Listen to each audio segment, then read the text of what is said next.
Hey, what's up, guys? Welcome back to my channel. And today I want to talk about my Submariner, a watch that I actually bought now almost about 8 years ago now. And I've owned it all this time. So I do apologize for the appearance of it. It went through I'm going to say at least 7 years of me wearing it nonstop, never taking it off or anything. So I do apologize for the appearance. And of course, I'm talking about the watch, right? But much like the watch and myself, we've both a little bit older, a little bit more used and abused. Now, if you are new to this channel, here on this channel, I like to talk about watches that I own, collect, and wear in a unbiased and honest way in case you're looking at one of these watches to purchase it for yourself. Hopefully, I'll be able to offer you some valuable insight before you make your purchasing decision. Now, before I actually get started on talking about this watch, maybe I think I should let you guys know what led up to me purchasing this watch in the first place. So as a young guy in my teens and still in high school, a friend of mine's dad owned a Rolex, and every time I'd see him, he'd be wearing it. So one day I asked him about it, and he told me, "Look, if you like watches and you want the best, then you got to get yourself a Rolex." So in my 20s, I had a little Seiko that I used to wear, and it went bad on me. And my ex-girlfriend at the time, she gifted me a Luminox. And then in my 30s, the clients that I had, like architects and engineers, most of these guys were wearing Rolex, and mostly Submariner. And I thought, okay, well, maybe I should invest in a nicer watch. At that time, I already knew I was kind of into watches. So I went ahead and got myself a Tudor Pelagos. And then after that, I got myself an Omega Seamaster. I still have that one. And then in my 40s, I started noticing that, I'm doing more research on the Submariner. And I really kind of like this watch. And I felt in my gut that I want to own this watch, but I also felt like I couldn't afford it. I did own a Tudor Pelagos 42 and I sold it. Then later I regretted it and I wanted it back and I missed it. Went to the store to get another one, but ended up walking out with a Submariner. And it was weird because, the Submariner was like almost three times as much as the Pelagos. It was 9 grand out the door, tax and everything. And Pelagos at that time, I think it was like 34 or 35, something like that. So it was substantially more. And there's something about when you look at a watch online or on a photo or in a video or you read about it or you see somebody else wearing it, it's one thing. But when you put it on wrist and you have it on your skin and you see how it looks and feels on you, that's when you create kind of like a friendship there. And for me, I knew 100,000% this was my watch.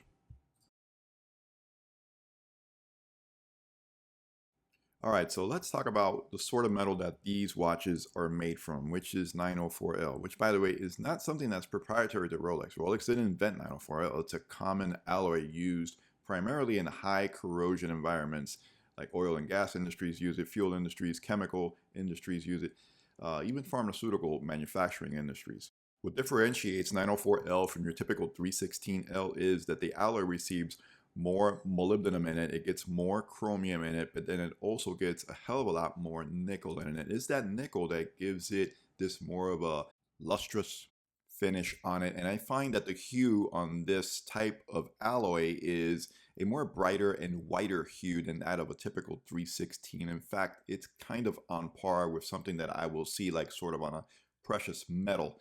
Now, the anti-corrosion performance on 904L stainless is definitely high. You would have to like, if you're getting into metals, you'd have to be like in the gold or platinum range, which is ridiculous on a watch, right?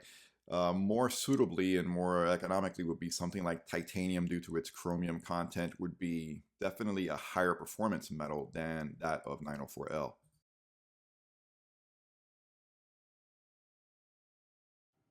So this is the 116610 that I own, and a point of contention would be that back in 2010, Rolex changed the case of the Submariner to what they call a super case with a maxi dial, and one of the main things was that they increased the size of the lugs and they increased the size of the crown guards. I quite like these larger elements here with the larger lugs and the larger crown guards. It gives it more of a muscular appearance, more wrist presence, gives it a more tool watch toughness to it. and it just looks like it could take a beating. And believe me, I have given this watch a beating. And I'm going to put the specs up on the screen in case you want to pause the video and check them out for yourself. So I have read that the Submariner watch heads are stamped out of 904L, and I would tend to agree with that because if I look at the sides or the flanks of the watch head, it's more of a slab type of design that I've noticed. I noticed also, yeah, some millwork there, but on the flanks, it is more of a slab design. And what that offers, or what that means rather, is that it's gonna be like more float along your wrist or my wrist. I'll show you what I mean. See, it's like more of a float along, especially the left-hand side as I look down the barrel. However, top view is mostly what my eyes mostly focus in on, and for me, it works really well on my wrist. Next up, I want to talk about Rolex's triple lock crown action, and this watch is, remember, it's over 7 years old, actually almost 8 years old. And as I bring out the crown, you'll see that there's very, very little wiggle or deflection in that crown. It's actually been very easy to screw in and out all these years that I've owned it. The first position is going to wind the watch, and the second position is going to set your date function, and third and final position is going to set the time as well as hack the movement. The crown guards on the Submariner are rounded off and polished out, making it very easy to operate the crown, very ergonomical. Whether you're setting the date or the time or screwing the crown back in, you'll find it very easy to do so on the Submariner. The bezel action was buttery smooth and clicky when I first bought this watch 8 years ago, and it is still buttery smooth and clicky today. And quite honestly, there is nothing else on the market like the bezel action on a Rolex.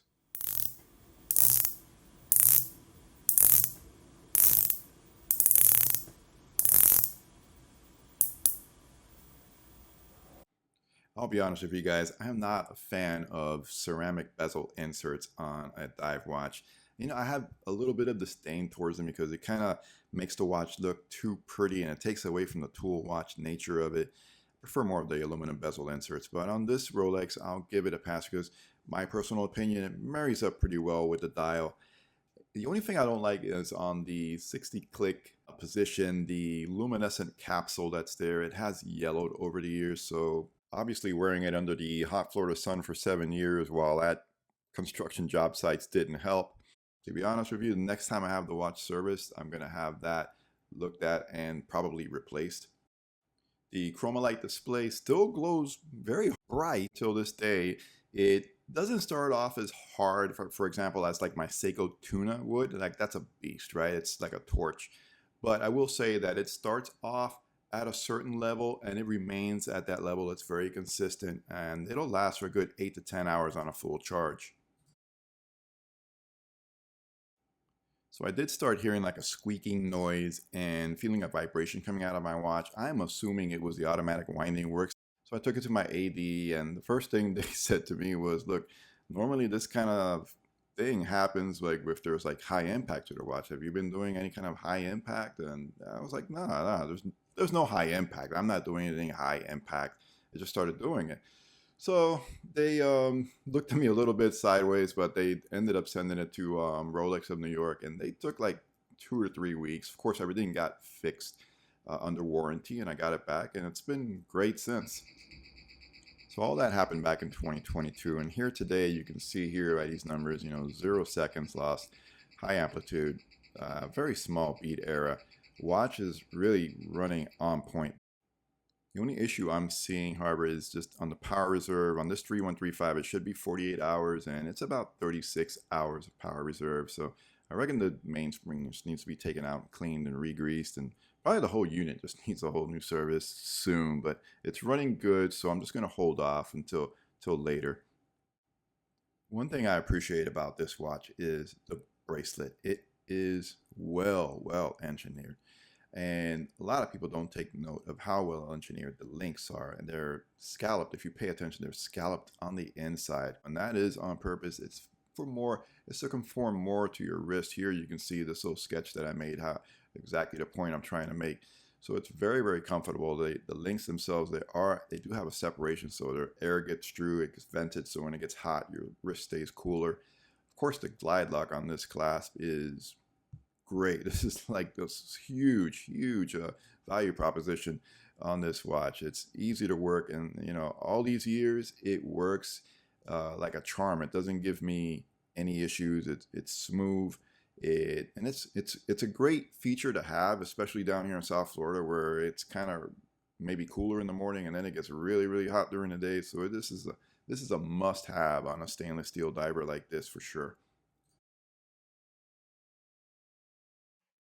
Obviously, if you're into dive watches and that's what you collect, like I do, then this is an incredible watch, right? All of the research and development that has gone into this watch for the last 70 years, all of the heritage that also comes along with that, not to mention value retention that these submariners carry on the gray market. So that's really, really hard to beat, to be honest with you. And also, this is the most, make no mistake about it, it is the most copied watch on the planet, both legally and illegally, the most copied watch on the planet. And this is because it's such a well thought out and simple design, yet beautiful, coupled with the tremendous heritage that this watch has carried now for over 7 decades. There's another side to that coin, and part of it is that notoriety, right? So people are going to recognize this watch. So there is a little bit of a stigma that's attached to it as well. I've made a video on this before, and I've seen other channels produce videos, and I completely agree. Sometimes you get into conversations with people and they notice your watch, you notice you're wearing a Rolex, and they make a comment like, for all that money, you could have spent it on something else. You get into those conversations. It happens every once in a while. I know. I get it. So you have that, but then also the other darker side is you got to be careful where you're walking around. Like if I go to downtown Miami and I know I'm going to walk around, I'm not going to wear my Rolex. I'm going to wear my Seiko or something. Okay, but I'm not wearing this because I'm just inviting a problem. And also, if I'm gonna buy it, like I like cars. I'm into cars. And if I'm gonna walk into the dealer, I'm not wearing my Rolex. Okay, the sales rep is gonna notice it. The sales manager, the general manager is gonna notice it. I go into finance. The finance guy is gonna notice it. So it stays at home. I'll wear, I don't know. I'll wear my Seiko again, right? So it those are the negative sides to owning a watch like this. Okay, but other than that, I love this watch. Phenomenal watch. It's going to be with me. I don't care if I'm on the streets, living on the streets, living in a cardboard box. I don't know. I'll find a way to hide it in my back pocket or something, but it's going to stay with me for the rest of my life. If you guys like this video, please do like and subscribe. I'm not asking for money. I don't need you to put money in my Patreon or nothing like that. I don't need that. But I do need a like from you guys if you like this video, if you enjoyed this kind of content. Even if I get 5 of you guys to like the video, that's 5 people that I helped and I made their day in some way. Maybe you're just looking for a watch to buy, or maybe you're an enthusiast like me, you like watching this kind of content. Thanks again for watching, guys. I appreciate it very much. Peace. I am out of here.